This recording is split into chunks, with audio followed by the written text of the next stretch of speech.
Hey folks, Steve here with a special video for you today. While we're not going to be doing wargaming on camera in this video, which I guess is a bummer because I've been failing to do that recently, this is a special video that is in preparation for Game On 2023.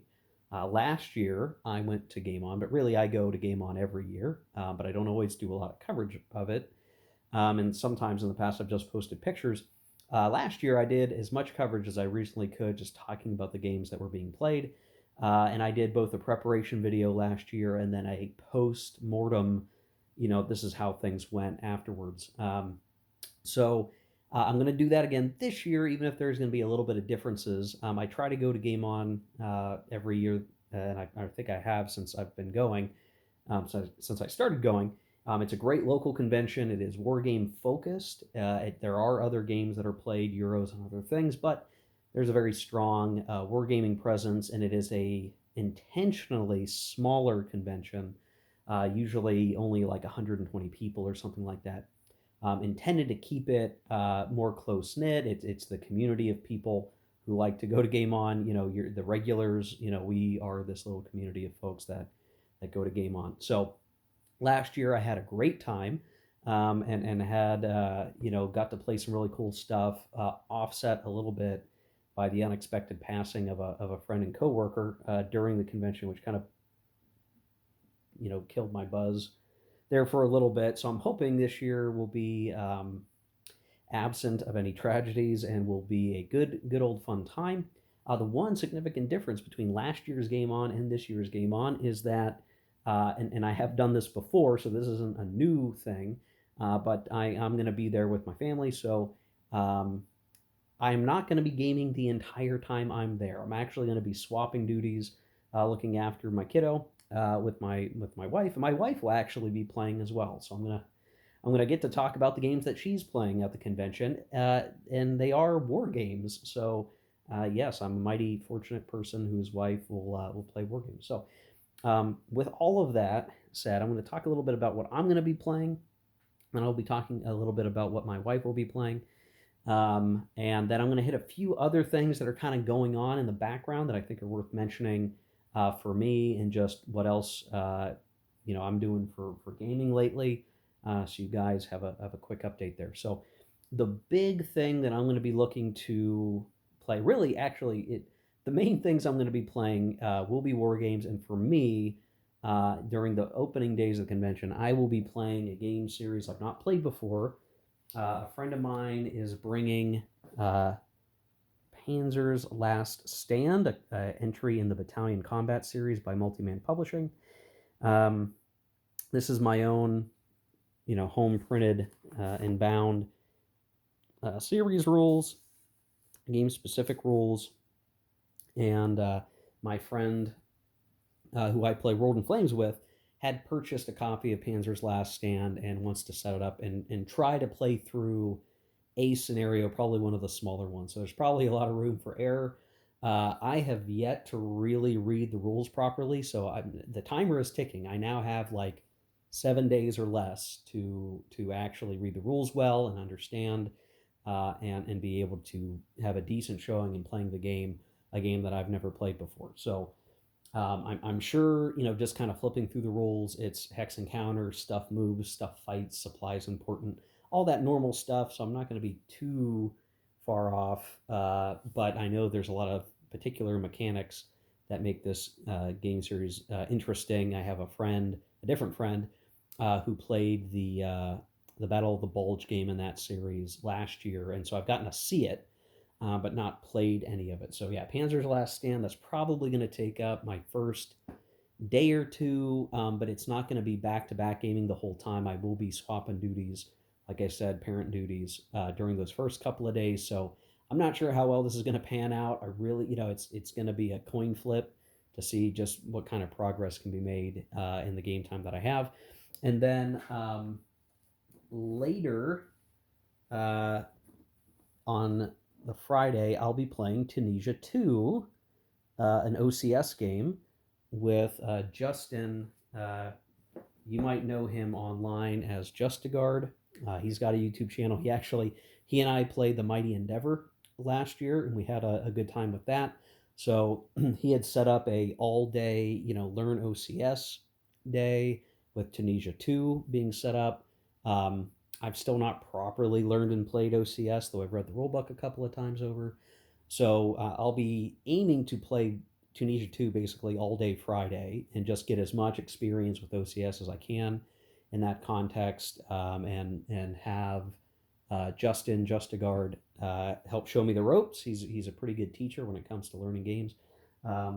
So all goodness for that. Now,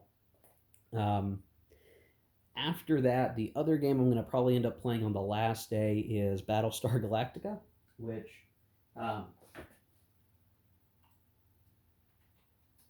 let's see. I was going to go grab the box, but I don't want to get all the way over there for it.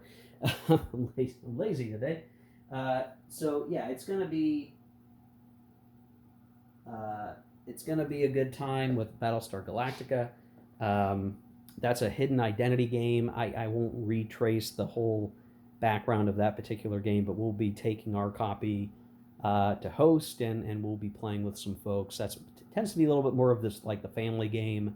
Anybody's playing that. It's a good old tradition to play some Battlestar Galactica at Game On.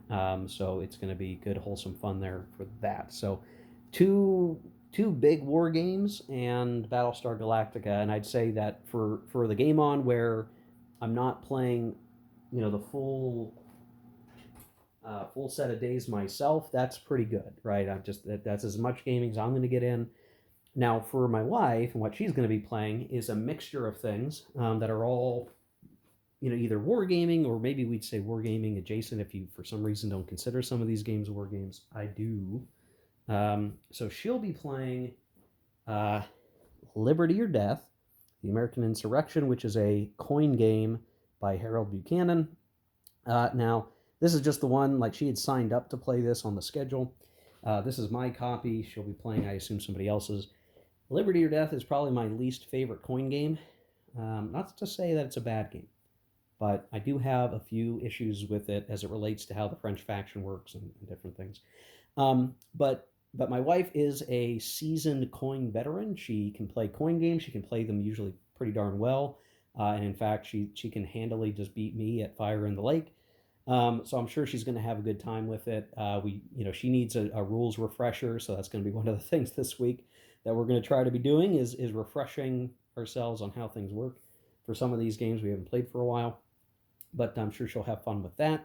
She's also going to be playing Triumph in Tragedy, European Balance of Power, which is a block game. I've not really talked about this game on the channel, but I've played it a couple of times. I have my own copy. She'll be playing someone else's, I think.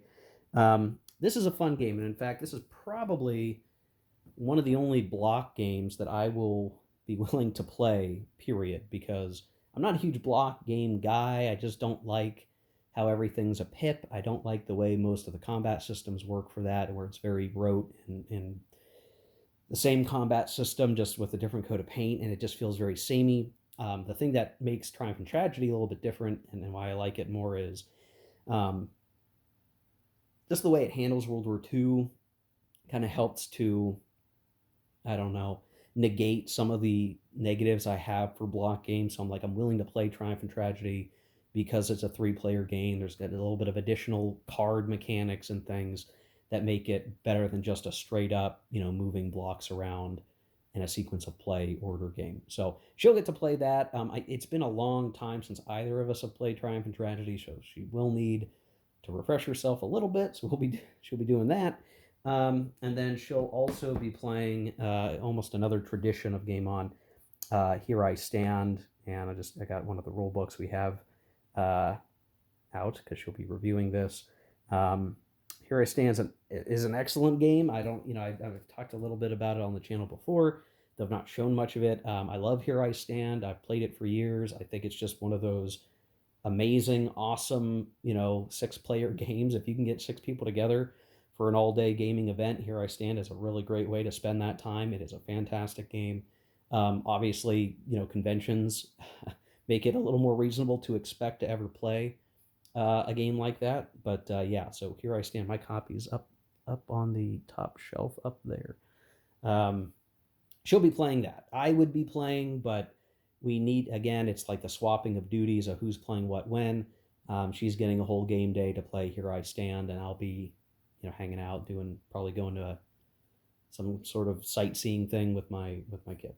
Um, and that's kind of it for our Game On schedule. So I think it's a pretty robust. Each of us are going to be, and of course she'll be playing Battlestar Galactica too.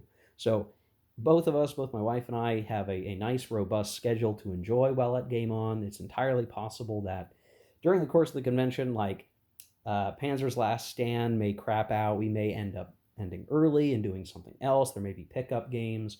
I will probably end up buying stuff from the swap table or the vendor that comes by and sells games. So there's going to be plenty of other stuff to talk about. I do hope to have some good things to show from the Tunisia 2 game with Justin that I may be able to do coverage.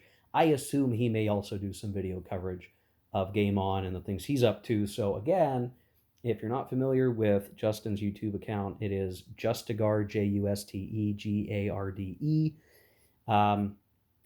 Now would be a great time to point out that Justin is going to be becoming an official game designer. Well, he is a game designer, a published game designer.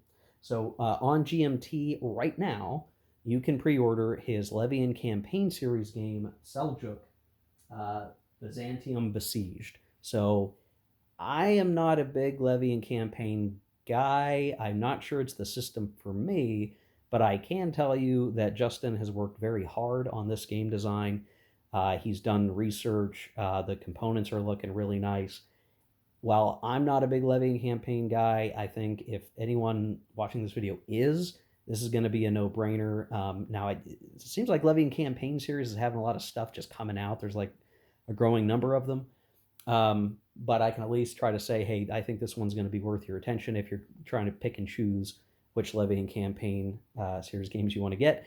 You will understand my bias. I am friends with Justin, so maybe that's, maybe there's some bias there. Take that with whatever grain of salt you want to, but I have gotten to check that game out last year for playtesting, and I think it's going to be a good game for folks who enjoy that game series. So please check that out. I think Justin's got a whole explanation video on his channel. I think that got posted to the GMT website. So check that stuff out. Truly go do that. I would recommend you check it out. Now, what else has been going on? I'm still trying to get my other free time back to do more diligent gaming on camera. I still have Nations in Arms set up for now multiple months, which is embarrassing, but it's just the way my life is going. I do intend to get back to that and to burn my way through it to the degree that I feel satisfied with playing time, and then we're going to switch gears to other stuff, obviously. And boy, I have a lot of things that I want to be playing on camera, on the table, period. There's stuff that you guys aren't necessarily seeing me play. I have some last 100 yards stuff set up that I've been playing around with, but I have a video that I had recorded. I'm not sure if I'm going to post it yet. I might redo it. I don't know. For last 100 yards, the Solomon Islands. I'm definitely playing that. And then what's interesting is I did get the latest issue of C3I, issue 36, from I guess it's RGM Studios. I got that, and I'm sure the game that's in it is fine. It's sort of this lighter treatment North Africa campaign game by Trevor Bender. It looks fine. It's a low counter density game. Might be a good beginner game. That's great. What was really interesting is in that magazine, there are a bunch of errata counters for Pacific War. And you can see my copy just almost dead center of the screen over there. I have been very careful to kind of like hang back away from Pacific War until this issue came out, because it came out with a number of counters that replaced like a bunch of Japanese planes that spelled kamikaze wrong. And a few other, like real errata issues that could get cleared up. So this issue of C3I has the counters that fix most of those issues. The only one remaining that didn't get fixed is like the Chinese units, the communists versus the nationalists, had their colors swapped, like the color of the counter was swapped. and I guess they decided not to replace those because technically it doesn't impact the gameplay at all. You just know that the red are nationalist and the orange or whatever are the communists, and that could be confusing if you're used to thinking the communists as red units, but whatever. Like, okay, fine. So generally, I wanted to hang back because I didn't want to even have to worry about errata or messing around with that stuff until I got the counters. I did that, and I've replaced my counters in my games. So sometime soon, I'd like to do some Pacific War stuff. And what's particularly interesting is in C3I 36, there's like 20 pages of Mark Herman strategy notes on strategic campaign, which you probably should not buy Pacific War for. Don't buy Pacific War and play the strategic campaigns. That's probably not a good idea, in my opinion. But he wrote up a whole bunch of stuff for it, which is kind of neat. And in a backwards way, I am going to get a lot of value out of it because in my World in Flames game, that's going to be picking back up again in sort of late February. So not far away at all, really. And I'll be playing Italy and Japan again, which I've not done for like a year or so. It's been maybe a little over a year. I forget exactly how long it's been since I played Japan in World in Flames, but I will be doing that. And it's funny how, some of those grand strategic decisions about how to do your blitz in the Pacific and all these things, even though Mark has written it for Pacific War, I suspect it will be some good reading to just kind of help me think about how to operate as Japan in World in Flames. So I do think that this year, something I'd like to do more of is actually show you guys how things are going in my World in Flame games. I talk about World in Flames, I do videos for World in Flames, but I do not show you the fact that I am playing and here's how the game is going. And some of it's because I don't think I'm very good at the game, but it would be interesting to actually share out what's going on and see what people say about it. So I might try to do that this time. So as we start up a new campaign, we were playing Fatal Alliances for a while, and then we sort of, had to stop that, and now we're doing World War II again. I think a fresh start and having you guys actually check it out would be pretty cool. It wouldn't be a play-by-play. It wouldn't be me describing everything that's going on. It might be more pictures or short videos with my commentary on what's going on. But just so you guys get the sense that, yeah, I actually do play World in Flames in person with people, and I do it on some regular basis, and it's a cool game. Finally, final thing I want to wrap this video up with, because it's already close to too long for what I wanted to talk about. There was recently the Charles S. Roberts Award update. So the CSR Awards, if you're not familiar, are the awards for wargaming designs. They had recently gone through kind of a changing of the guard of who maintains and operates the CSR Awards. That is now being operated by the chair in Ardwolf. So if you've never been to Ardwolf's Lair YouTube channel, I have to imagine you have if you're watching this, because Ardwolf is, he's out there, man. You got to know Ardwolf. Yeah, he's the chair. And so part of the new thing this year is they're kind of restructuring, getting things back on track with the CSR Awards. And just within the last couple of days, they have announced the nominating committee, which will serve as the body that will develop the nominations across the categories for the different awards for the 2023 awards, which are, you got to be careful how we talk about this. The 2023 awards, the awards show or awards results in 2023 for games published in 2022, right? Think about that for a second. So the nomination process will be focused on games from 2022, and the awards will be given for those games from 2022. And we'll see what happens for the games in 2023 next year. But for that process that has gone, there was a recent announcement of the nominating committee, and I am humbled to say that I'm actually on the nomination committee. So if you check out that list of folks on the nomination committee, you're going to see some obvious names of well-known designers or people in the industry or the hobby, other YouTube channels that are of note, and I am on there as well. So I am very humbled to be a part of that process. I can't speak to how that process works, but I'm going to get to be a part of it, which is very cool, very awesome. I'm super appreciative of that, and I'm definitely, it is driving my thoughts on how to spring back this year into the wargaming content creation, just because it's a great opportunity to talk about game things, and just to be able to be part of that process with so many other esteemed people is just very cool. So I hope to have a good showing in that process. I really won't talk about that process on the channel at all, because really the conducting of those actions are within the committee itself and all that good fun stuff. Um, just it's just a really neat thing, and that's why I'm putting it at the tail end of this video, because I don't know. I don't want to pat myself on the back too much. Just noting that yes, you will notice my name there. It's pretty cool. I'm very excited to be a part of that process, and I think 2022 was a pretty good year for wargaming. There was a lot of cool stuff that came out. I have a number of nominations in mind that I'm going to try to put up when that process begins in earnest. So really looking forward to that process. So anyway, guys, that's your 21-minute update on where I'm at and the preparation for Game On 2023. Again, I will look forward to providing some report outs either at the convention or shortly thereafter to sing the praises of all the fun stuff that I got to do and the people that I get to see and all that good fun stuff. So hope you enjoyed this video. Sorry I don't have more for you right this second. There will be more to come. Thank you for watching. Take care. Keep on gaming. I'll catch you later very soon.